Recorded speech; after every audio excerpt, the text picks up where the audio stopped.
Hey guys, my name is Chris Shafi. I'm a reporter here in Washington. I currently work at Bloomberg Tax, and I wanted to show you something that I've been working on, a little R package of functions that make it a little bit easier to query and clean up some lobbying disclosures that we all know and love and look at every quarter here in Congress. If you cover Congress like I do, it's something that comes up quite a bit. It's called LobbyR, LobbyR, and it has four main functions, and we'll kind of talk about them here. I have applied to get this put on CRAN. Right now, it is not, so you'll have to go ahead and use DevTools to install it. But what I wanted to do is I wanted to kind of look through a basic example to sort of show you the possibilities and potentially the limitations too. And then I'll have some other videos as I can get them up to kind of show a more advanced examples of some of the things that I'm going to walk through here. So um, let's start by kind of looking at the lobbying disclosure um, website, which is great. It has lots of excellent information and it displays it in a way that's pretty useful. But I want to kind of take it a step further and kind of look at some of the things that the API doesn't show. And so the way you can kind of get at that is by obviously using my R package. But I wanted to kind of show you what it looks like, or kind of what I'm getting at here a little bit on the regular interface, just to kind of show you what I'm trying to accomplish here. So I picked one here as an example. This is not to take any kind of opinion on one company versus another.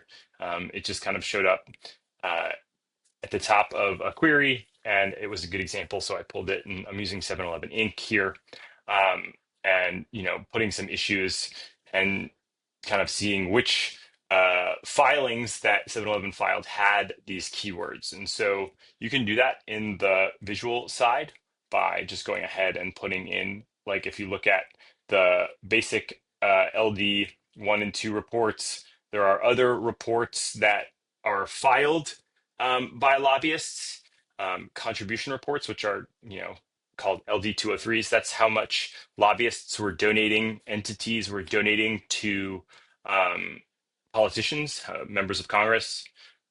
However, that information, those contributions are differently stored, and so this package doesn't handle the 203s. It only handles the lobbying disclosures, the quarterly activity reports, the LD-2s, and then the registrations as well. And so what you can do is go through and kind of look at what these look like. And if you just kind of search it in a blank, it'll kind of max out at 6,000 results, but it'll kind of just show you what's in here. So you can kind of search it. The database includes filings that start in 1999 and this year. Each one has a little report, which I'm sure you are all familiar with if you've looked at these before. And then there's the lobbying activity is this general issue area code. It talks about which area that they were lobbying on, insurance, tax, which is one that I care quite a bit about. And then it has a list of all the activity for that entity. So you can kind of search down if you're starting to look for certain things. So for instance, in this case, I wanted to look at one specifically to kind of show you this example. I would put in 7-Eleven Inc. in the client name here. And then the report, I would leave that blank. And I just want to look at all of the ones that started in 2020 and ended.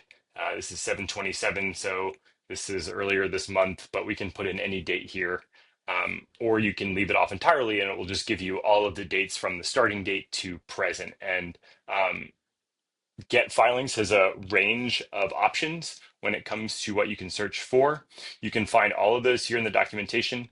It shows you the different parameters, issues, issue joiner, which we'll talk about in a second, year, optional. These are all optional. Filing period, the client name, the registrant name, the starting date, the ending date. If you want to like have a max or a minimum amount that they spent on lobbying. So for instance, if you're looking for spenders who spent over $1 million, then you could put that there. And then also there are two logical values, one called tidy result, and then one called ignore disclaimer. And the tidy result option allows you to kind of get a much cleaner result back. Again, this filing, if you were to look at it, and again, all of this, excuse me, if you were to look at it, all of this information is on their API documentation page. But you can actually look at what the result would look like if you were to get the raw JSON file for a given filing, and it would have all of these things. And there's lots of nested lists within the filing. And so what I try to do is try and clean a little bit of that up and pull it out for you, so it's a little easier to look at. But if you wanted to get the entire JSON result back and put in a tidy format in a data frame, you can turn that into tidy result false, and that would go ahead and do that. But again, that's a little bit more advanced. Let's not talk about that right now. Okay, so let's go ahead and run this get filings. And again, we'll kind of look at we'll take out an ending date. We'll just put a starting date because we just want to look at what 7-Eleven has been lobbying on and the issues it's been lobbying on: fees, foods, immigration, and since 2020. And so if we were to look at a equivalent search using the visual side, we would put 7-Eleven Inc. in the client field, and then in the date, we would put the posted date of January 1st, 2020, and then we would want to look at some specific lobbying issues. And so what's neat about the lobbying database is you can search for multiple terms. You can search for them and join them on and, or you can join them on or. So you could say, hey, I want all disclosures that have the word fees and the word food and the word immigration.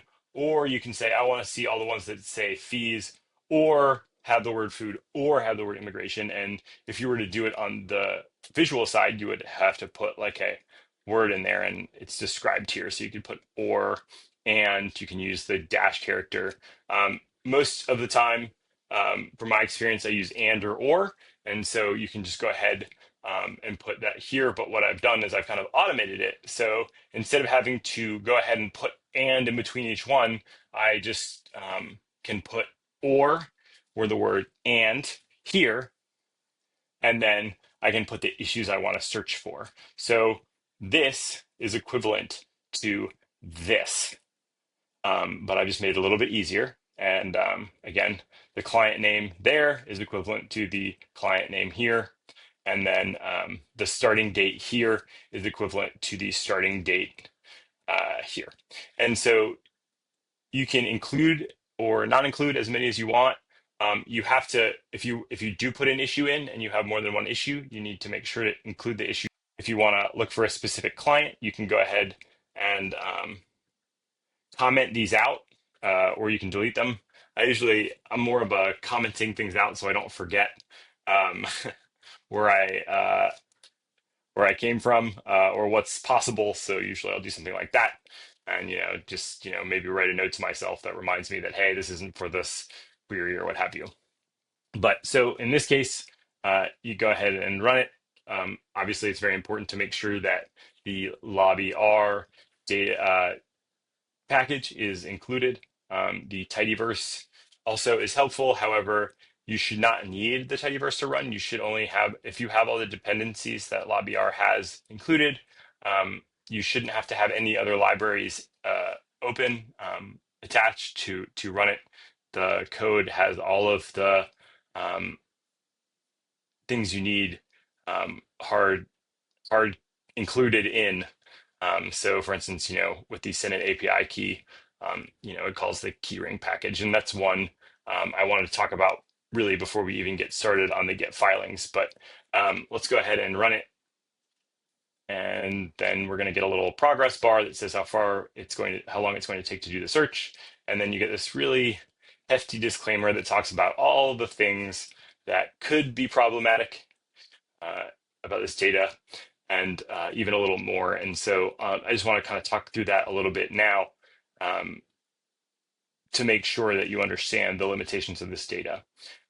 The first thing, of course, is that this data sometimes does have errors. This is generated by the lobbyists themselves. Obviously, they are required by law to give accurate information about how much was spent on lobbying, who lobbied, what the issues were. Um, but sometimes they contain typos, like, hey, you're entering this information into the system and you forget an issue, or you put one too many zeros. So obviously, it's very important to make sure that you kind of eyeball this data to make sure that you're kind of getting the most accurate information.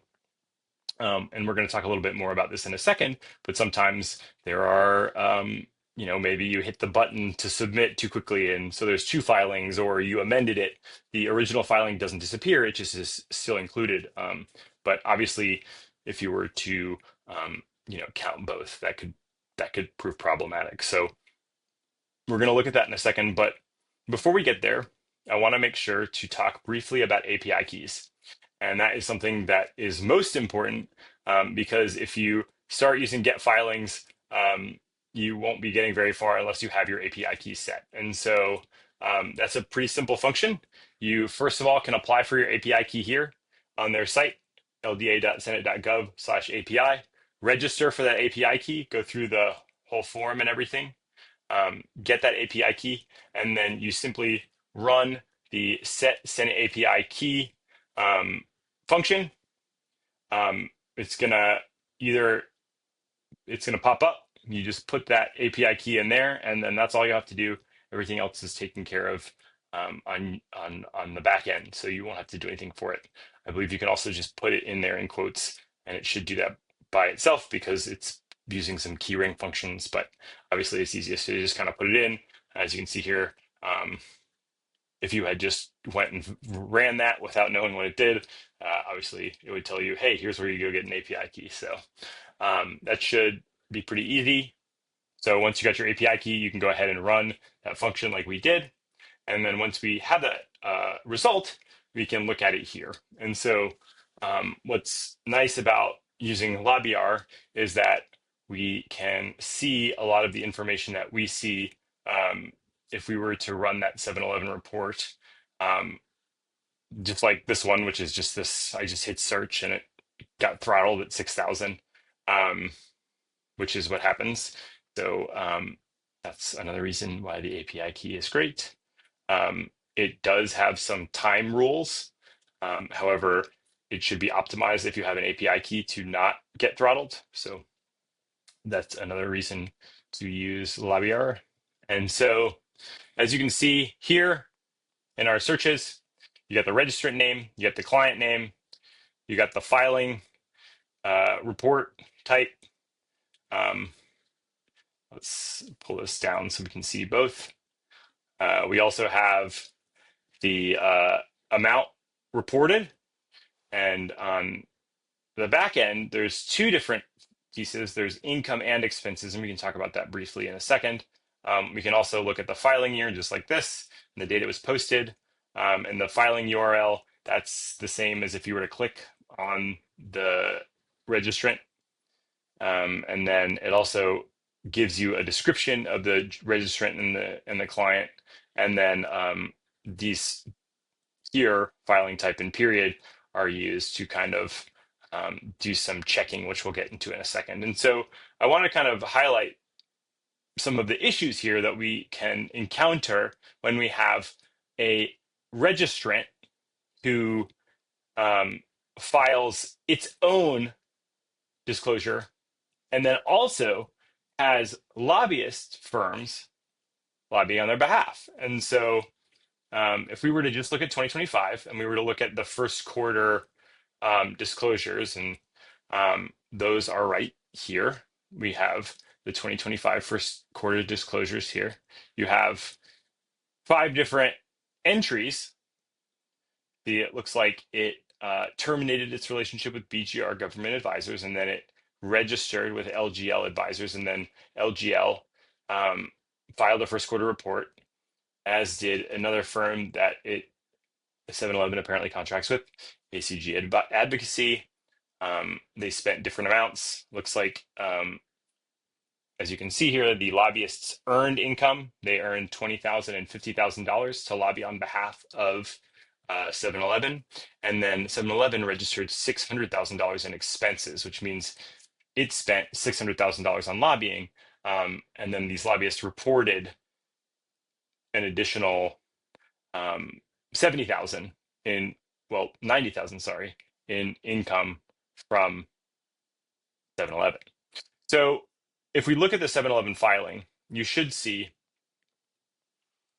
all of the issues it lobbied on, and you can see different general issue areas, agriculture, obviously, um, other ones, and then also, um, you have immigration here, and then tax as well. And so, obviously they're uh, lobbying on tobacco taxes, broader corporate.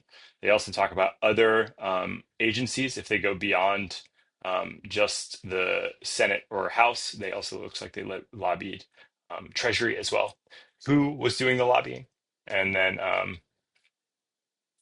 who was doing the lobby in each specific area. And so, um, what's most important here when we're doing reporting is to make sure that we're not double counting. And so the way you can kind of avoid that is by, if an entity files an expense report, you don't add the income to that report, which basically says, which basically I'm trying to say here is, if 7-Eleven registered $600,000 in expenses, you would not say 7-Eleven spent $690,000 lobbying Congress and the Treasury, according to federal disclosures. You would not use these numbers because there's an entity report, and you would just say 7-Eleven spent $600,000 lobbying Congress in the first quarter of 2005, lobbying Congress and Treasury, obviously. So that can be tricky, right? If you're trying to look at these numbers in aggregate, um, maybe you're not just looking at 7-Eleven, maybe you just did a search for these search terms and you didn't have a client there. You would want to make sure that you're not double counting. And so there are certain helper functions that I've created to try and make that process a little bit easier. So once you get your query and you find the information you're looking for and you're pleased with it, you can go ahead and you can start running some of these cleaning functions. And I have two that I've created to try and speed this up a little bit, or at least kind of like give you something to look at. Flag client registry conflict, and then flag duplicates. And they are looking at different things. We're looking at, in the first case here, this client registrant conflict, which is the idea that you have both a registrant and a client, and you don't want to include both 7-Eleven and these other lobbying entities in this calculation, because you don't want to say the number is too high. Obviously, you're not going to get every filing, so you can say things like um, at least, some of these other qualifying terms. We can't catch everything, but what we can do is we can kind of like get a better sense of like what's happening behind the scenes because of these. And so um, the way this function works is we have two options here. You have flag conflict, and then you have clean double counts. And so these are both options that you can set to true or set to false to do them. And as you look here, we can talk a little bit more about what each one does. And so let's start here with this flag client registrant conflict. It flags, and optionally, it will remove filings that could result in double counting, such as when entity files have both registrant and client filings. So in addition to trying to flag the conflict there, it also can try and clean it up. Again, I would caution that this is not comprehensive. This is my best attempt at it.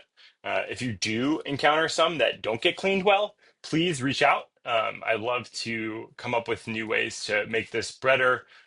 Again, you can see the way that I've sought to try and get some of those things cleaned out here.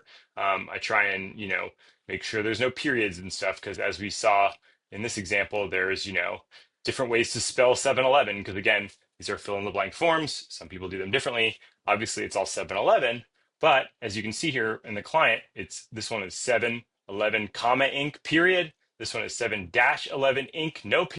So to try and suss out some of the duplicates or ones that could conflict with others, I have tried to come up with a way to simplify those client names, registrant names, to at least flag and potentially try and clean some of the duplicates here. So I'm going to go ahead and run this again. The way this sits together is there's two logical parameters here. If it's true on flag conflict, the function will flag the filings that are likely duplicates. And then if you select true unclean double counts, it'll try and filter out those cases that could lead to double counting. Again, this is just the current best attempt at it. I'm always seeking feedback if you guys are tinkering around with this and find a better way. And so as you can see here, you put in the data frame you're using, whether you want it to flag conflict or clean it, and then you run it. And then you can get your new data frame that kind of creates these new rows where it sort of shrinks down the registrant and client name to try and get a more uniform version. And then it says whether it's likely part of a separate entities report, which means you should kind of make sure that you're not double counting when you use that, or whether it's the report of all entities spending. So that should be those ones that have the registrant and the client name as 711. And again, this isn't always the case. Sometimes companies or entities don't have a registrant and a client name that are the same. Sometimes they just have like the client name here and then whichever firm was lobbying on their behalf. But in this case, we have both. So it kind of separates them out and it says, hey, I think this is I think the one you should go with. And as you can see here, it's got a nice little clean way of looking at it. And then if you set the attempt cleaning to true, it will go ahead and try to clean those out as well. And then you can do some math to try and get to some better information about 7-Eleven lobbied in 2025. It looks like its expenses were higher in 2025 than it were in previous years. It looks like the first and second quarter of 2024 was 600,000 and then 540. This year obviously it's 60 and 60. So you can kind of say, hey, the lobbying spending went up, or you can look at the URLs and see how things change. But again, that's how you would go ahead and go through and flag and try and clean out those registrants so you don't get a double count. Another example of where this could be problematic, and again, this doesn't get rid of the initial data frame. It creates a new one. You can save it as the original, I suppose, but be careful. You don't want to, if you've run especially a longer query, you don't want to have to rerun it. So you can create a new data frame. So obviously that's the situation where you have multiple client and registrant names. Another issue that comes up quite a bit is when you have first quarter terminations and you have quarterly amendments to reports. So what happens sometimes is when a entity will go ahead and file. Let's look at this Arnold and Porter one to kind of zero in on that. Sometimes you make a typo or you need to change something. Sometimes you put in the wrong amount of money and you need to change it. And so what in those cases will happen is you have a quarterly report for that quarter, and then you have to file an amendment. Now, both reports remain in the database. You just can't count them both, or else, again, you kind of run into this problem of double counting. So using the 7-Eleven example again, and I'm kind of zeroing in on these two rows. because we see that they're both the third quarter of 2021 or of 2020 rather, but one is an amendment and was filed a little bit later. And so you would have to kind of go through if you were manually doing this, go through, look at the two reports, figure out what the differences are, and then go with the one that was filed last because that um, would you would hope would be the most accurate, right? Because it's the one that was filed last. And so I've sought to try and speed that up a bit by creating a function that flags those duplicates. And so again, what this function does is it identifies and potentially flags problematic or duplicate lobbying files, and goes through and kind of adds some diagnostic columns to kind of understand why the duplicate showed up. And then it has similar to get filings, or rather similar to flag conflict. It has two um, options. You can clean it, or you can just attempt the cleaning. And here, again, we can use the 7-Eleven example to do that, and kind of zero in on those filings to see and make sure that they do get flagged as we hope. So again, with the flagged data, I want to make sure that my data frame is the one that flag dupes is studying on here. And then I want it to find the duplicates, but I don't want it to go ahead and try and clean it. So I'm going to go through and run that. And so again, this both the flag client registrant conflict and the flag dupes. I also caveat this as well. It's very important to know that this function removed or identified lobbying disclosures that could lead to double counting. It's not perfect, and so please flag things that aren't quite perfect, and let me know how I can make it better. So let's go ahead and look at this flagged only data frame to see. As you can see here, it's done a bunch of stuff. It said, we're looking at, because we want to make sure that we're just looking at the quarterly reports for this purpose. And so we want to, we don't necessarily need to look at the termination reports. We don't want to look at the registrations. We want to just look at the quarters. So the first, it goes through and it kind of checks all these things, right? So it's, what's going on here? Let's try and, there we go. So we want it to, go through first and make sure that, hey, is this a registration or a termination report? Which quarter is it from? Is it an amendment? Here's that third quarter one we were looking at. It flagged that it is indeed an amendment. Is it a duplicate? Well, it went back and it looked at that other third quarter report, and it did find there is a duplicate, right? It's almost identical to this other one here. This third quarter here, Arlen Porter, 60,000, 2020. And then if you look again and you go back to that other third quarter report, Arlen Porter, let's try and put them together to make it a little bit easier to see. Third quarter report, third quarter amendment. And so as you can see here, it identified that, yes, this is probably a duplicate. So let's go ahead and check it. In this case, this is saying, hey, let's go ahead and check it, not because it's a duplicate, but because it's a registration or a termination. And so lots of checks here. You can take those rows out or do something else if you'd like with them. I leave them in so you can kind of eyeball it. And then in this case, if you wanted it to go ahead and try and take out the ones that it sees that were problematic, what it'll do is I've programmed it to go through and pick the latest one and to remove the other